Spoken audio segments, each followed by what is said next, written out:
Hi everyone, I hope you are all doing great. In this video, we're going to talk about 7 rules to apply in poultry if you want to succeed. So you will have to abide with these rules. So stick around because number 7 is very much important. If you don't follow it, you will be out of business within just few months. So please watch this video till the end. You are going to thank me later. And if you are new here, please do me a favor, subscribe to this channel. Don't forget to hit the subscribe button and hit the notification bell. That way you'll be notified every time I upload a new video on this one. So let's get started. Rule number 1. Rule number 1 says start with what you can manage. Yes, you heard me right. Start with what you can manage. So it is much better to start with 200 birds you can feed well, buy medication, manage well, than someone who starts with 500 and you struggle to feed them. And due to that, you are going to experience a lot of diseases, stunted growth. Your chickens will not grow well because you don't have full funds to buy feed for chickens. As you already know that the prices of the feed are increasing every day. So make sure start with what you can manage. If you can manage 100 birds, start with that. If you can manage 1,000, start with that. Don't start with what you can't manage. So what you have, you make sure you feed them, give them feed and everything you need. Instead of you now start struggling all the way up, that is really going to be very bad. Number 2, don't start your chicken farm or business on borrowed money. Don't borrow money to start your chicken farm. Unless maybe to expand, but to start. Hey, you know, there's no expert in this chicken business. As you have observed from observation, I've discovered that for every batch there is something new that is going to happen. And the only thing you can do is just to learn from it. So with this batch, we are going to experience a lot of parasites. This batch, a lot of diseases, and so on. There's no experts. You only keep learning in this business. So borrowing money to start a chicken farm, you can borrow, and the other day all chickens are dead because of Newcastle or some other things or predators and so on. And you lose your money and your bed. So it's better to start with your own money. Then as you gradually learn a lot of things, just borrow to expand, not to start. Borrow to expand your business. So that's rule number 2.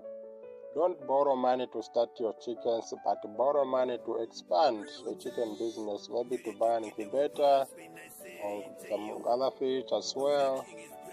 But make sure you know what you are doing. So borrow to expand, not to start. Because when you're starting, you are likely to incur a lot of losses, diseases, and a lot of things that are going to happen along the way as you are getting the experience needed for you to raise those chickens. Number 3, always pay attention to bad signals, to the signal warnings. Starting from the droppings, you have to know how the droppings of the health chickens look like, how they behave, and the downers. Even the litter itself, you have to check what is going on. So some of the diseases, they don't just happen like that. And sometimes you just have to sit there and watch how the chickens are behaving. You don't just walk in your feed, in your chicken house and start feeding your chickens. So observe what is going on. Finally, just sit there, watch your chickens, how they're behaving, how they're eating, how the litter is smelling, and so on. There are no parasites and so on. You know, I have there was this person who used to keep chickens. So chickens developed a lot of parasites, external parasites were 30 men, and they stayed there for a month without the owner of the chickens noticing that there's something wrong with these chickens. So immediately when I entered the chicken house, caught one, I immediately found out what was wrong. The chickens were not laying. So, it is very much important to observe, pay attention to the signal warnings at the start. That way you'll be able to prevent any kind of tragedies that may happen to your chickens. And the other thing is that always vaccinate your chickens and observe the biosecurity rules. Prevention is better than cure. So there are some viral diseases you can't treat them, only prevent them. So like Newcastle, Fowlpox, any viral disease you can't treat it. Once it hits your chickens, they are all dead, and it will be the one deciding which one not to kill, not you. So make sure you vaccinate your chickens. Vaccination are meant to prevent, not to treat. So prevent those diseases before they kill your chickens.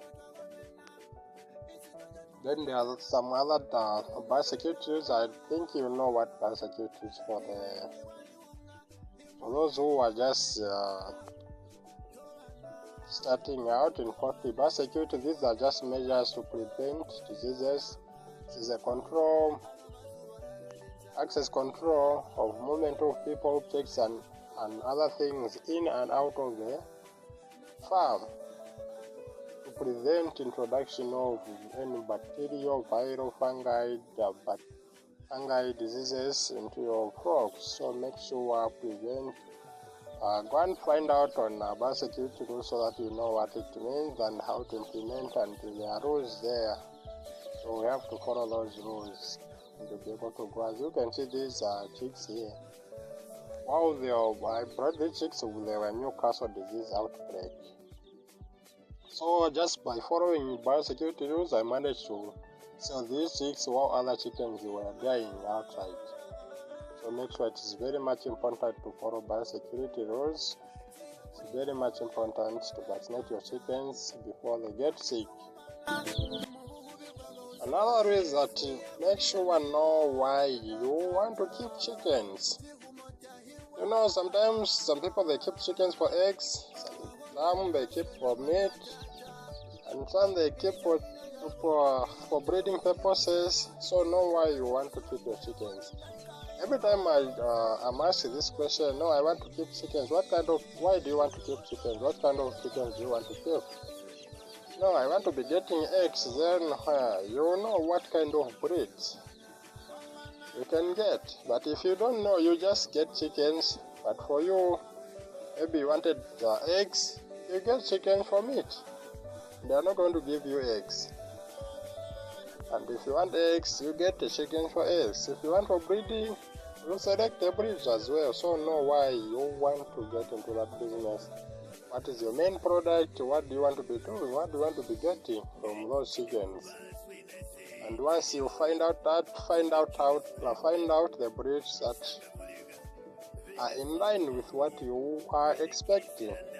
And once you find out what you want, you'll be able to know the system of keeping chickens. Now we have got 3 systems. We have got intensive. You can't keep broilers in intensive, extensive system. So we have got intensive, extensive, and semi-intensive or semi-extensive. So according to the breed, what you want to determine which system you can raise them. So make sure now the breed, then the system will fall in place. Another one is be serious with what you are doing. Treat your poultry business as a pure business. You don't just walk in your chicken pen, just give food and so on, everything up. Observe everything. If the feeders are in place, how many feeders should I give to the chickens? Have records. Keep records for your chickens. Know how your chicken is doing, and the business triage, how is it doing? Are you making profit or you are incurring losses? And the only way to do that is to keep records, and you'll be able to know whether you are making profits or you are making losses. Otherwise it will be very difficult for you to know whether you are losing money or you are making money. So be serious with what you are doing. I have a farmer who just used to keep birds chickens give food every morning and the feed was wasted. So I advised him to keep records of the fish that he's feeding to the chickens. So when he did, after just 1 month, he said, I was making a lot of losses. I wasted a lot of money on feeds without me knowing. So I was making a lot of losses. So without him taking records of what he's feeding,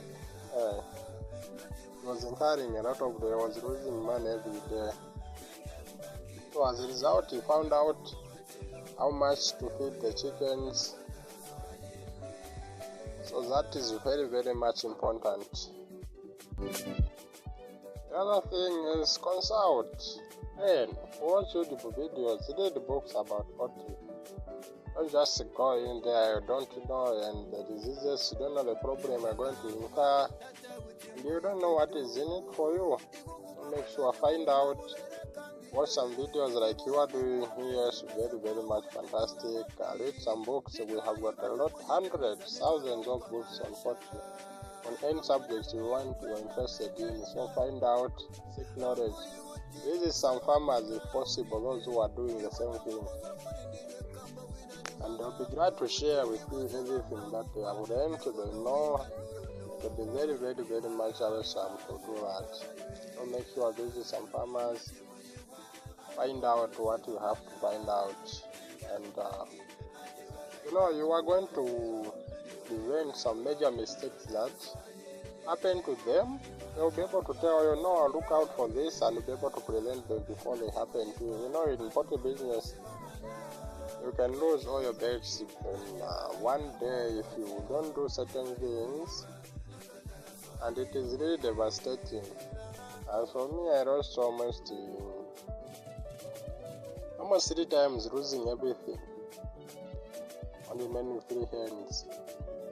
And at one point I had to cow all of them, put them in a deep freezer, sell them as frozen meat. So that is not necessary because I did not follow some of the rules. So make sure find out what works, the diseases, the problems, how to solve them, find out, visit the farmers, ask some questions. When you are those people experienced one, you don't talk too much, you ask questions, and they will tell you. Other thing is, don't keep chickens in small numbers.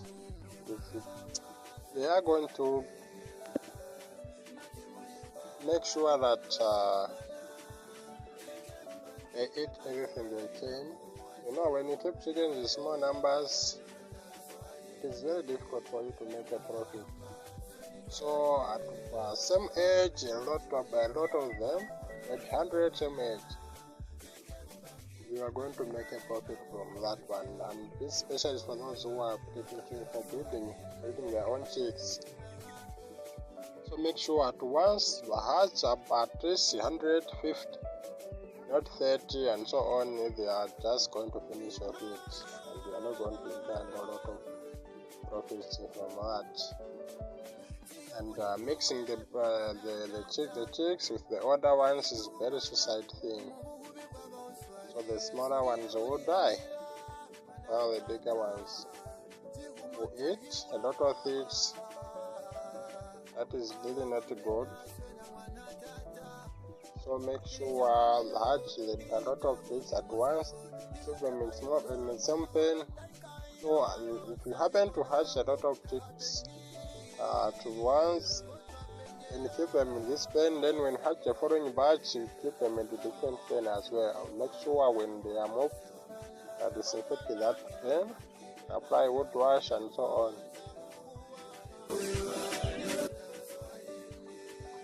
Then the other thing to consider, make sure store food.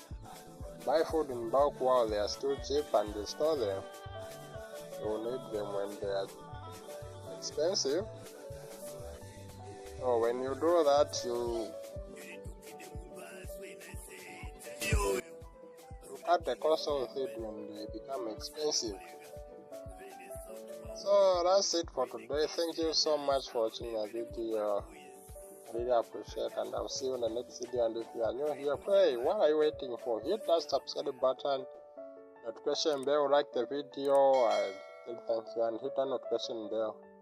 Thank you so much. See you in the next video. Love you.